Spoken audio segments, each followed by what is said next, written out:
नमस्कार, मध्य प्रदेश की खास खबरों में आपका स्वागत है। मैं हूं प्रियंका चौधरी। पेश हैं अब तक के समाचार। मंडला के दिव्यांगों ने रैली निकालकर प्रदर्शन किया है। उनका आरोप है कि हर जगह उनके साथ सौतेला व्यवहार किया जाता है। बैंक, राशन दुकान आदि सभी जगहों पर उन्हें लाइन में लगना पड़ता है और उनके साथ भेदभाव किया जाता है। साथ ही अपनी मांगों के समर्थन को लेकर उन्होंने कलेक्टर को ज्ञापन देते हुए कहा कि आसपास के सभी जिलों में बैटरी साइकिल वितरित कर दी गई है, लेकिन मंडला जिले में अभी तक साइकिल प्रदान नहीं की गई है। इसके साथ ही उन्होंने पढ़े लिखे दिव्यांगों को रोजगार मुहैया करवाने की भी मांग की है।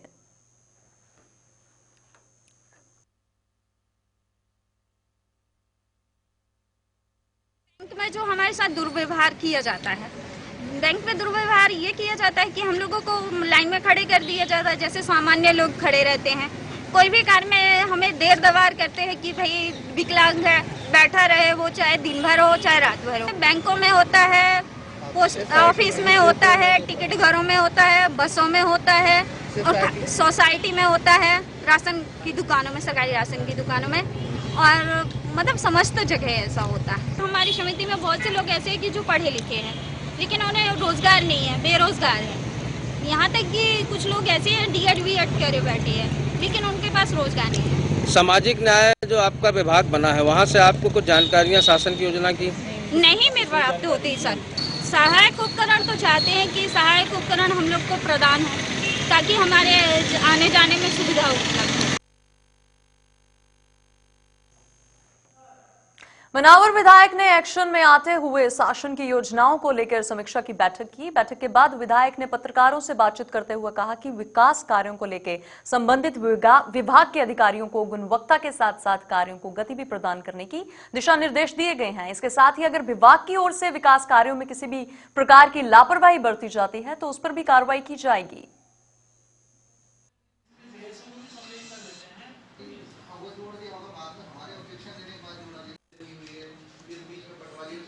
समीक्षा बैठक का उद्देश्य मनावर क्षेत्र के विकास के लिए जो निर्माण कार्य चल रहे हैं पिछले कई विगत वर्षों से, कई जगह ऐसा है कि निर्माण कार्य आधे अधूरे पड़े हुए हैं और प्रगति पे नहीं थे, तो उन सभी विभागों में कार्य जो प्रगति पे नहीं था उनकी समीक्षा की गई और संबंधित विभाग के अधिकारियों को स्पष्ट निर्देश दिए गए कि जो अधूरे कार्य पड़े हैं या जो गुणवत्ताहीन कार्य चल रहे हैं उनमें सुधार किया जाए। अगर नहीं किया जाएगा और समय पे काम पूर्ण नहीं किया जाएगा, उनके ऊपर कार्रवाई की जाएगी संबंधित विभाग के प्रमुखों के ऊपर। बिल्कुल, जो कार्य पिछले 1 साल से प्रगतिरत थे और बीच में भ्रष्टाचार के कारण या लापरवाही के कारण जो धीमी रफ्तार से चल रहे थे, उन सभी कार्यों को प्रगति दिलाने के लिए आज समीक्षा मीटिंग रखी गई थी और निश्चित ही आज की समीक्षा बैठक के बाद विभाग के सभी संबंधित अधिकारियों को स्पष्ट निर्देशित किया गया और जल्दी ही जो आगामी जो 2 सप्ताह 3 सप्ताह के अंतर्गत दोबारा ही विभागों की समीक्षा की जाएगी और उन पे प्रगति रिपोर्ट मांगी जाएगी। SECL हसदेव में सड़क की खस्ता हालत को लेकर ग्रामीणों ने रोड प्रदर्शन किया। ग्रामीणों के मुताबिक ओवरलोड गाड़ियों की वजह से सड़क में बड़े बड़े गड्ढे हो गए हैं, जिसके चलते आए दिन हादसे ही बने रहते हैं। इसके साथ ही उन्होंने कहा है कि सड़क को उठने वाली धूल मिट्टी से लोगों को काफी परेशानी हो रही है। प्रदर्शन की सूचना मिलते ही अधिकारी मौके पर तो पहुंचे और उन्होंने लोगों को 90 दिन में रोड मरम्मत करवाने का भी आश्वासन दिया है।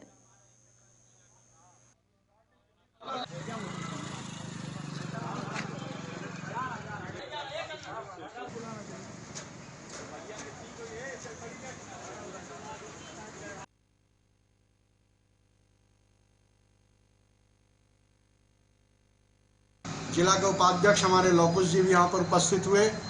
आप और पूरे गांव के लोगों ने यहाँ पर आज यहाँ पर सांकेतिक हड़ताल किया है, जिसके परिणाम स्वरूप आज हमको उप क्षेत्रीय प्रबंधक कोरजा MP सिंह जी ने लिखित आश्वासन, लिखित समझौता हुआ है कि ये रोड में तत्काल के लिए यहाँ पर परसों से मतलब दिनांक 27 तारीख से इस रोड को इन लोग काम शुरू करेंगे और परमानेंट के लिए इन्होंने लगभग 90 दिनों का समय मांगा है।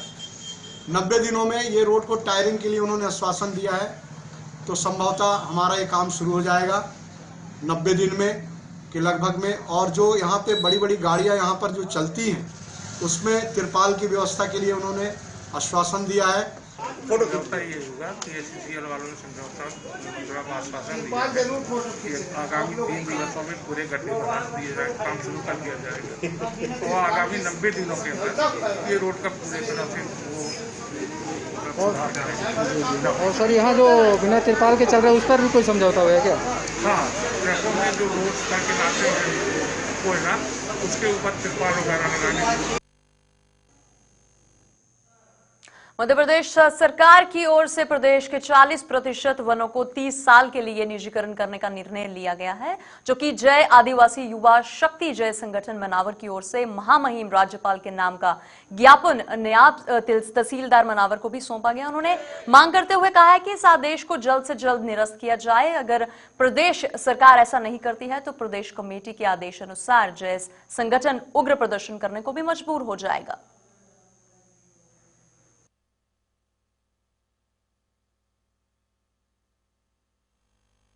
महामहिम राज्यपाल के महोदय के नाम माननीय एसडीएम महोदय को ज्ञापन दिया गया, जिसका ज्ञापन का मुख्य उद्देश्य 20 नवंबर 2020 को मध्य प्रदेश शासन द्वारा 40% वनों को निजी लीज पे देने, प्राइवेटीकरण करने का एक आदेश जारी किया गया, जो कि पेशा एक्ट कानून और के तहत गलत है।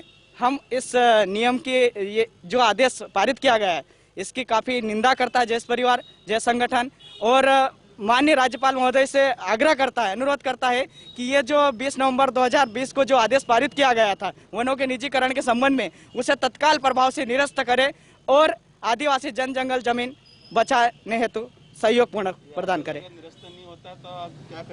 यह आदेश यदि निरस्त नहीं होता है तो आगामी रणनीति हमारे प्रदेश लेवल की जो कमेटी है उसके निर्देश अनुसार प्रदेश व्यापी इसका धरना प्रदर्शन किया जाएगा, इसका विरोध किया जाएगा।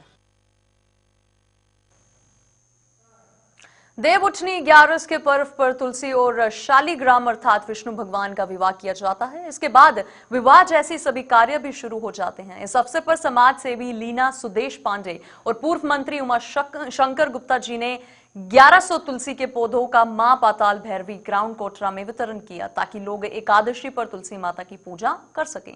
साथ ही पर्यावरण को बचाने के लिए पीपल, आंवला और नीम के पौधों का भी वितरण किया गया। सुदेश पांडे जी और श्रीमती लीना पांडे जी तुलसी का पौधा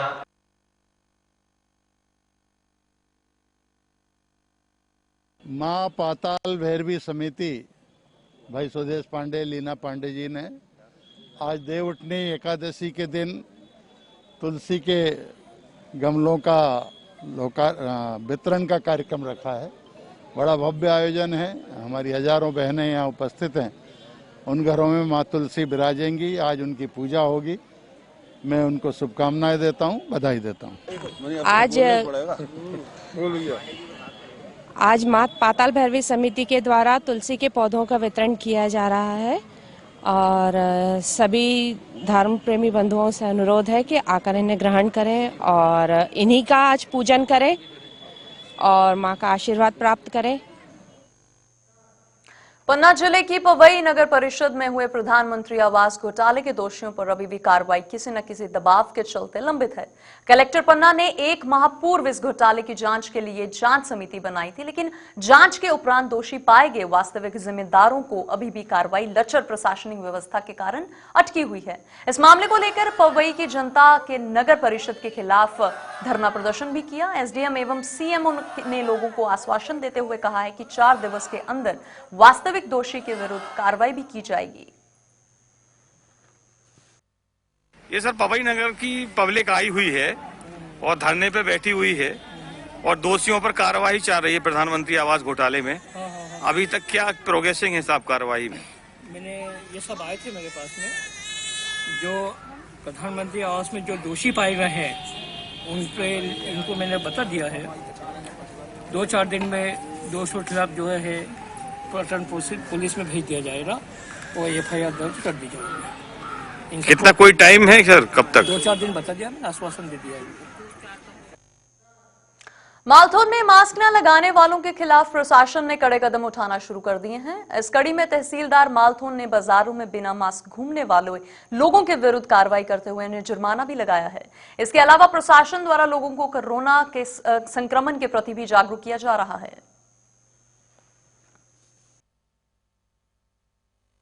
अभी एक गाइडलाइन आई है, कोरोना संक्रमण पुनः जो है कोरोना संक्रमण के बढ़ते हुए देखते हुए लोगों में जागरूकता और एक अभियान चलाया जा रहा है। जो मास्क नहीं पहने हैं उन पर जुर्माना वसूल किया जा रहा है और साथ में हिदायत भी दी जा रही है कि जो भी मार्केट में आ रहे हैं जल्दी आ रहे हैं उसका मास्क। सर इसमें कोई मास्क वितरण भी कर रहे हैं क्या आप? मास्क वितरण भी हो रहा है क्या? मास्क वितरण नगर पंचायत से करवा रहे हैं सर, जो पंचायत से करवाए थे, अब नगर पंचायत हो गई तो उनके द्वारा करवाए। सर जो अतिक्रमण लगा हुआ है अपने पीछे, ये सामने अभी आपके सामने हट रहे हैं। कोरोना के कहर को देखते हुए चाचौड़ा प्रशासन ने सड़क पर उतरकर मास्क न पहनने वालों के खिलाफ कार्रवाई की। इसके साथ ही प्रशासन ने फल और सब्जी विक्रेता के साथ साथ होटल संचालकों को भी साफ सफाई के निर्देश दिए। साथ ही उन्होंने दुकानदार को बिना मास्क लगाए ग्राहकों को सम्मान न देने की भी सलाह दी। बताते चले कि एक बार फिर कोरोना मरीजों की बढ़ती संख्या को देखते हुए प्रशासन ने सख्ती बरतना शुरू कर दी है।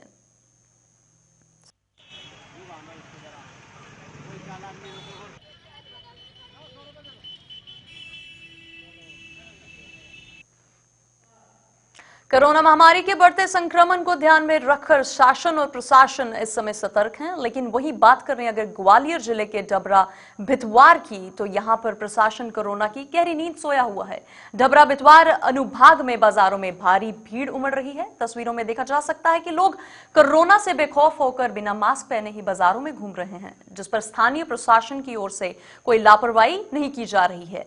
इस दिन बढ़ रहे कोरोना संक्रमितों के बावजूद भी प्रशासन नरमी क्यों बरत रहा है, ये एक बड़ा सवाल बना हुआ है।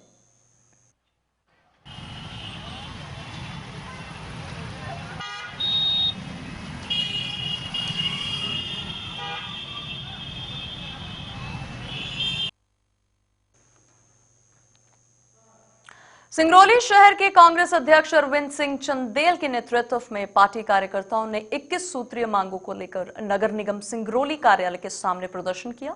उन्होंने नगर निगम पर भ्रष्टाचार का आरोप लगाते हुए कहा है कि नगर में कोरोना को लेकर नगर निगम कोई कदम नहीं उठा रहा है।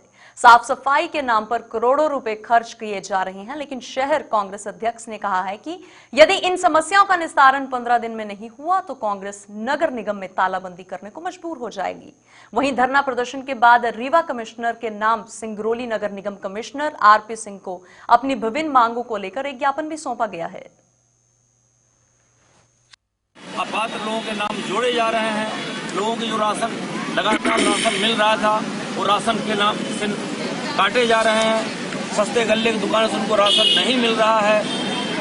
स्वच्छता के नाम पे तमाम फंड खाए जा रहे हैं। लेकिन क्षेत्र की स्थिति है, सिजा के नालियों की स्थिति देख लो, कचड़े की स्थिति देख लो, बस से बदतर बना हुआ है। समझे क्षेत्र में कोविड का प्रभाव है। कोई भी छिड़काव, कोई भी दवा की छिड़काव नहीं हो रही। हर एक लड़का गोही चाटे ममा खाए मावट।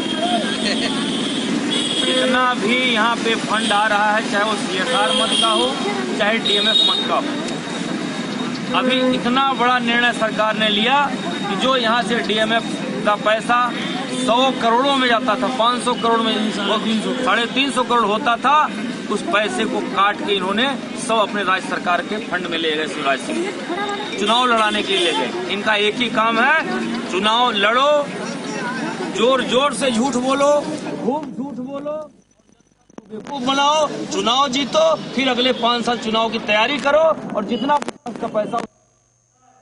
मध्य प्रदेश की खास खबरों में बस इतना ही। आप बने रहिए हमारे साथ। नमस्कार।